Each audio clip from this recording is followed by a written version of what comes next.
Hello everyone, my name is Diego and today I'm going to talk about exception handling. Hello everyone, my name is Diego and today I'm gonna be talking about exception handling.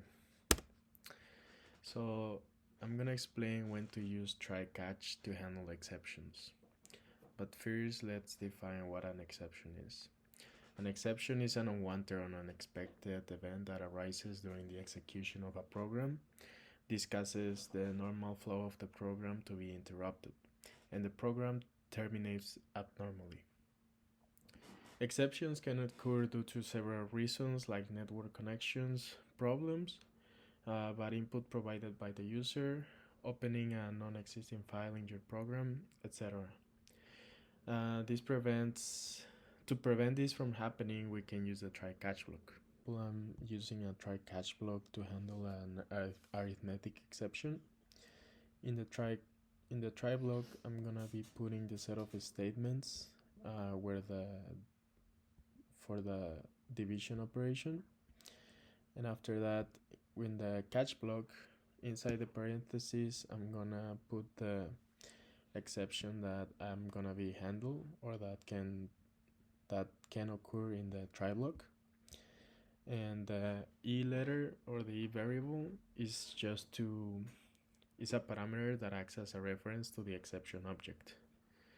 And when this occurs, it'll display the message can divide by 0. So in case that we try to do this operation and we're not using a try-catch block, we are gonna receive this message, which happens when the program terminates or abnormally.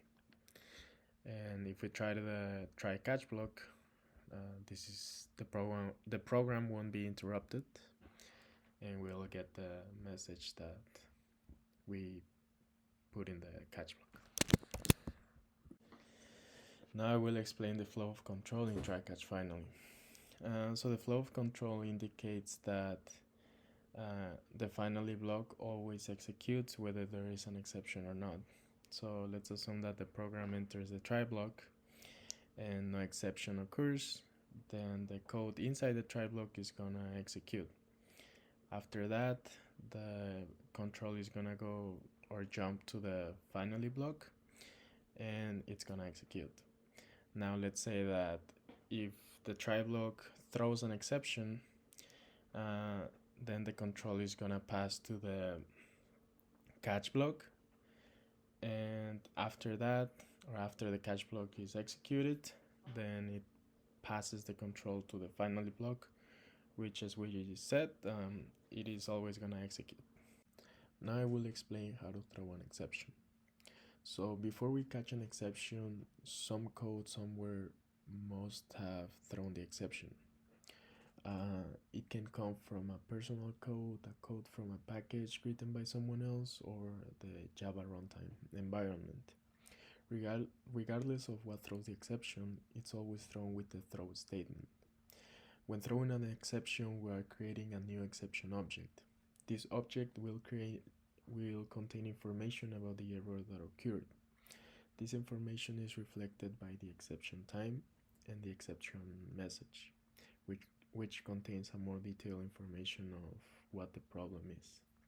So in this example for my adult person class, I'm creating a constructor that checks if the person is an adult.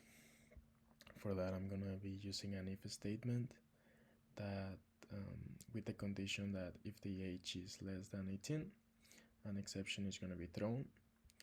And as you can see, I'm creating my exception here. I'm using the throw statement. I'm creating the object, and inside the parentheses is gonna be the message that will be displayed if the age is less than 18. And here, as you can see, I'm creating the object of my adult person class, and Anna for the persona 1. The name or the person Anna is 50 years old, so there isn't any problem with it.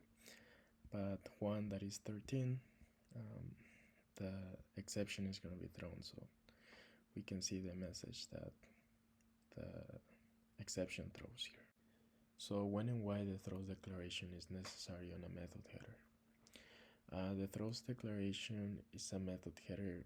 In a method header is used to indicate that the method might throw exceptions during its execution, and those exceptions need to be handled by the caller.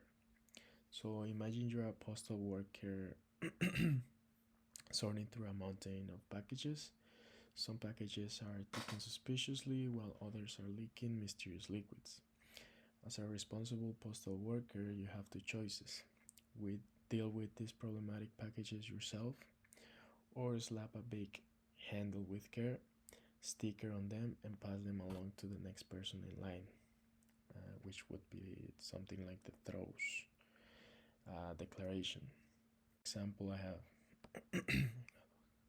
So in this example, I have my read file method, which is gonna read files using the scanner object.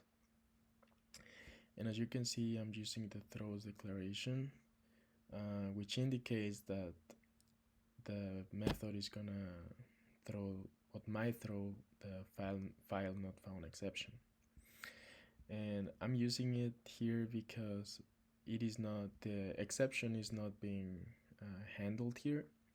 So in case someone calls the method, I'm just letting them know that, hey, you should probably handle this. Now I will explain how to throw a custom exception. Java has built-in exception for error handling, but sometimes we need to create our own exceptions to handle these specific problems in our programs.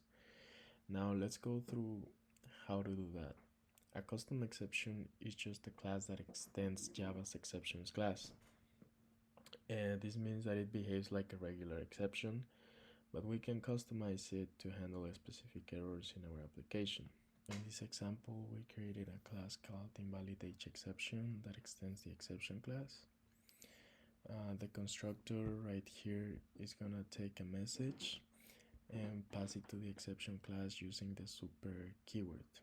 This is gonna allow us to create an exception with a custom error message. So right here for our validate age program, we can use our custom exception to check if the age is to check that the age won't be negative. And as you can see, we are throwing the exception, or like the object, with the customer message. Now let's talk about the differences between checked and unchecked exceptions. Checked exceptions are errors that are checked by the compiler at compile time, so the compiler forces us to handle them either by using a try catch block or using the throws declaration on a method header. So this is pretty much basically the examples that we've been seeing throughout the video. Now the unchecked exceptions are not checked at compile time, so the compiler doesn't force us to handle them, but if they occur at runtime, the program might crash. And the most common runtime exception is the good old null pointer exception, which is when you are trying to access a variable or object that doesn't exist.